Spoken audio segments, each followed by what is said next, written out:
Sometimes in sports, there are athletes who transcend the sport and become absolute superstars. A lot of the time, these athletes get to that point by their on-field play or being just a great human. Sometimes, though, there are athletes who become superstars for less desirable reasons, whether it be off-the-field antics or whether it be being a terrible player. But sometimes they mix in one terrible amalgamation of a player. Today, I'm talking about one of the biggest busts in NFL history, him. 9 National Football League teams that needed a quarterback last night passed on Johnny Manziel, who pretty soon will change football life in Cleveland, Ohio. With Johnny Football, he's now looking for another team this morning. The Cleveland Browns cutting ties with Johnny Manziel and his bad boy behavior. Manziel retreats and it's picked again. His 4th interception, and this time.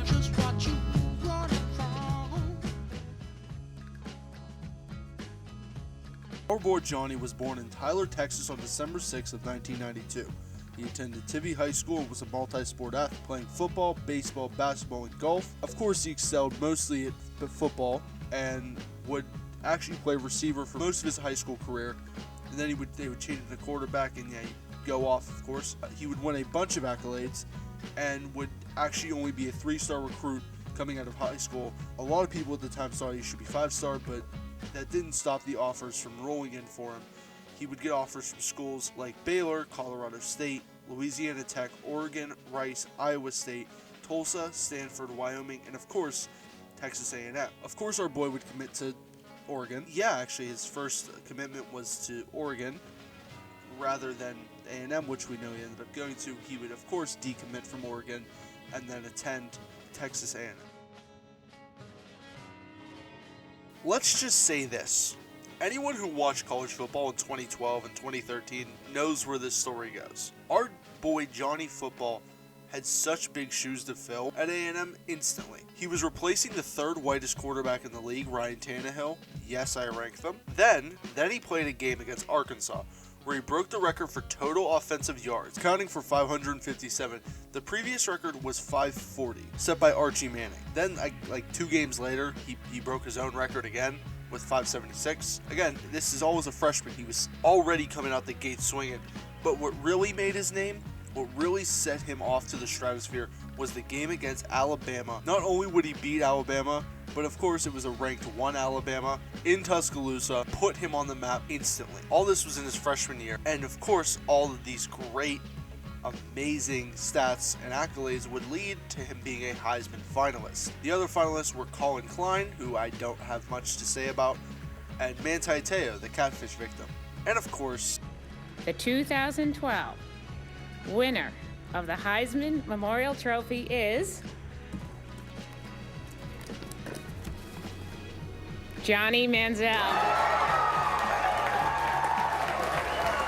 Johnny Manziel would become the first freshman to win the Heisman. His sophomore season would start off with his first controversy, where he was accused of taking money for autographs. When he did sign the autographs but never took the money, so they only suspended him for a half of a game, which that's ridiculous that he was going to get suspended for that.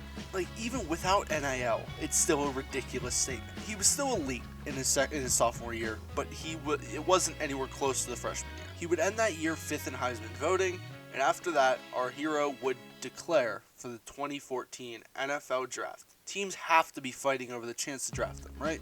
This was a guy that changed college football forever. No, that's you would think. Before we go into his NFL career, I want to talk about the draft. This just because of how interesting it is to me and how it went down. I want to look at some mock drafts from that era to see where people's minds were on him leading up to the draft. I'm going to look at 4 specifically. The first one I'm going to look at is NFL.com's Bucky, and he would have Johnny Manziel going 3rd to the Jaguars, saying Gus Bradley would welcome the energy and spectacular playmaking ability that Manziel would bring to Jacksonville. Next up, BR's Matt Miller, and he would have Johnny going 4th to the Browns, which technically wasn't wrong, but I'm getting ahead of myself. He would also have this to say about Mr. Manziel. 3rd is Chris Burke from Sports Illustrated. He would also have Johnny going 4th to the Browns, and basically said Manziel would bring electricity, and yeah, he was kind of wrong. like this guy also had Teddy Bridgewater going first overall instead of Jadeveon Clowney, which at that era was like heresy. Everyone thought like Clowney was gonna be the next big thing. They didn't know he was gonna be Lastly, we have Ryan Van Bibber from SB Nation. He had the Jaguars trading down to 6 and grabbing Manziel, and the reasoning he gives is just funny to me for some reason. Now let's actually go to the draft. Let's watch how it actually is gonna transpire. Of course, first overall, Jadeveon Clowney to the Texans. It was easy. Everyone knew that. It was slam dunk. Then second overall, the Rams would take Greg Robinson, and that guy was a bust, but kept moving on. Not Johnny. Third, the Jaguars, one of the teams that a couple of these guys thought might take Johnny Manziel. They would take a quarterback, but they would take their greatest quarterback in their history of their team, the BOAT, Blake Bortles. The Browns would then trade out of 4 and give it to the Bills, who would draft Sammy Watkins. Now to speed up a little bit, because we got a couple more to go through.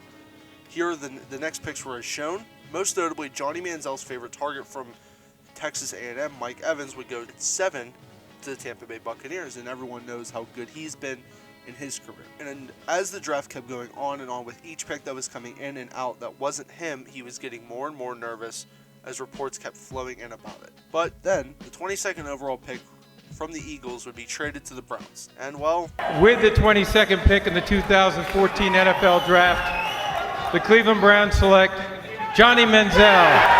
I give Ray Farmer and Mike Patton a ton of credit. Look at this.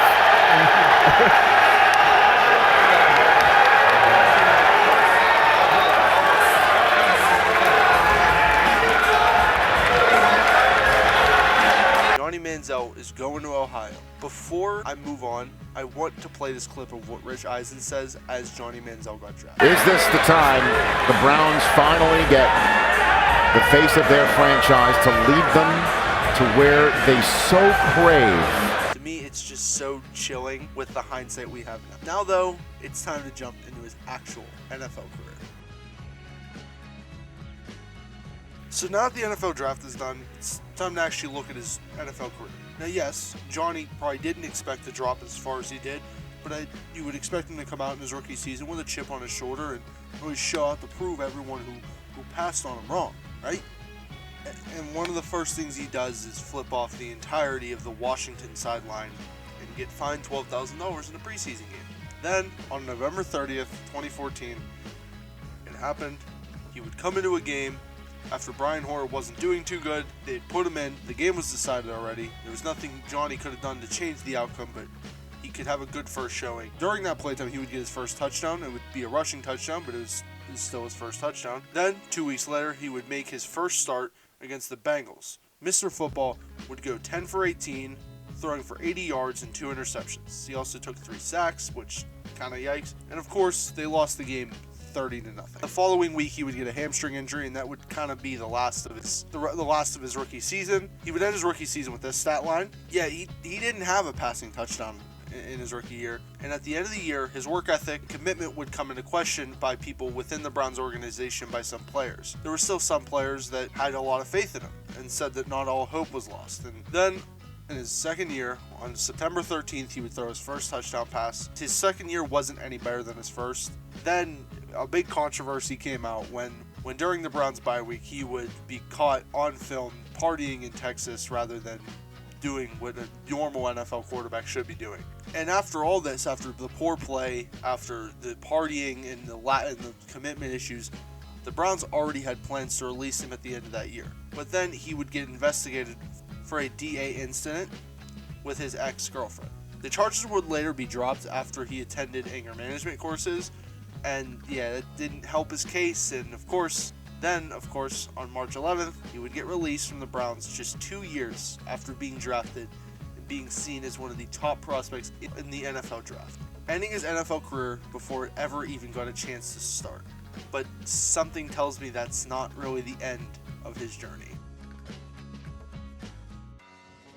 Like I said, even though his NFL career was over, Johnny still wanted to play football, and his first stop on this journey would be to the CFL. And of course, this is Johnny Manziel we're talking about. Nothing's going to be easy. Let's try to make this as simple as I can. The Hamilton Tiger Cats of the CFL would put Johnny Manziel on a list of players that only they could sign.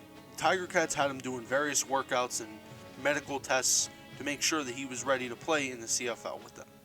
Manziel's people would later asked the Tiger Cats to give him a contract, and they would have 10 days to send it. But not in this case, because the CFL stepped in and gave them an extension because they wanted to meet with Manziel personally.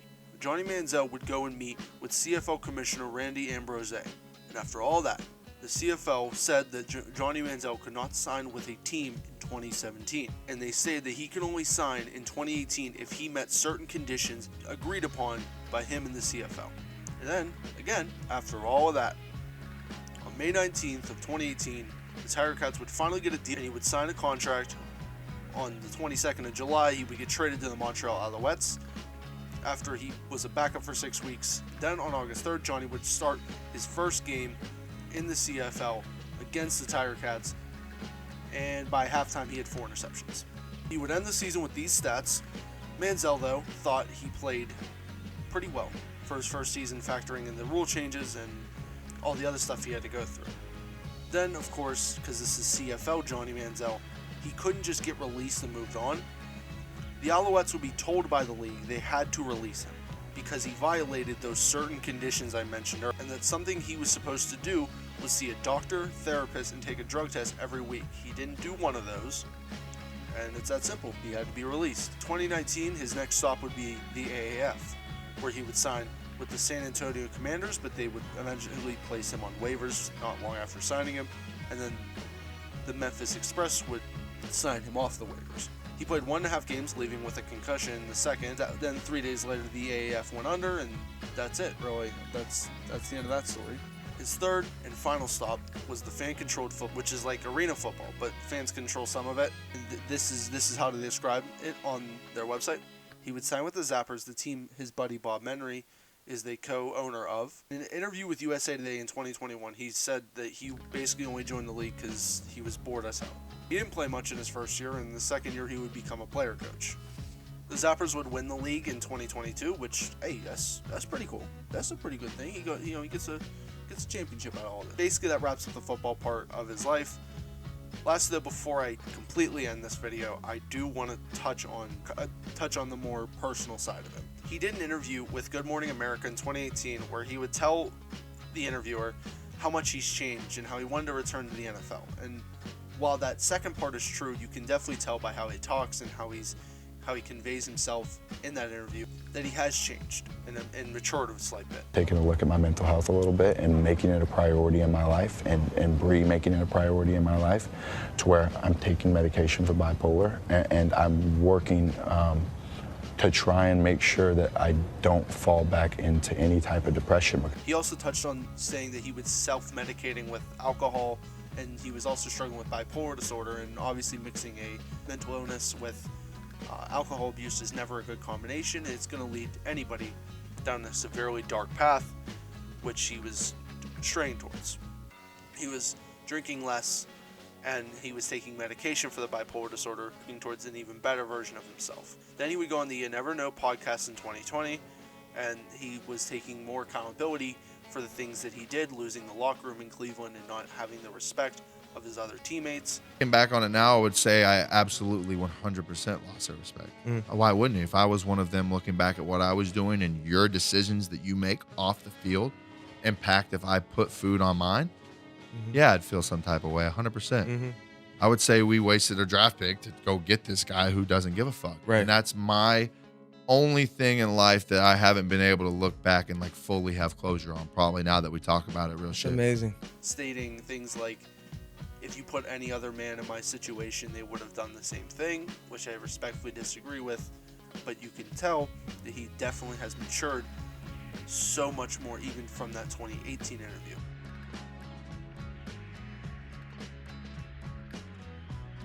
Hey, listen, Johnny Manziel is still one of the most prolific players in NFL history. His name will never be forgotten as long as football exists. Going from being one of the most iconic, best ever NCAA athletes of all time to being one of the worst draft busts in NFL history, it's a wild story, but it's one everyone should be able to hear. And the best way I could describe Mr. Manziel's career in football is up and down. After college, there was a lot of down, but to see now that he's going up, he's succeeding, he's happy, isn't self-destructing anymore is an amazing thing to see. But really, that's it. So for now, this story has a happy ending. I hope it stays that way. I've been Dom. Thank you so much for watching this video. Bye-bye.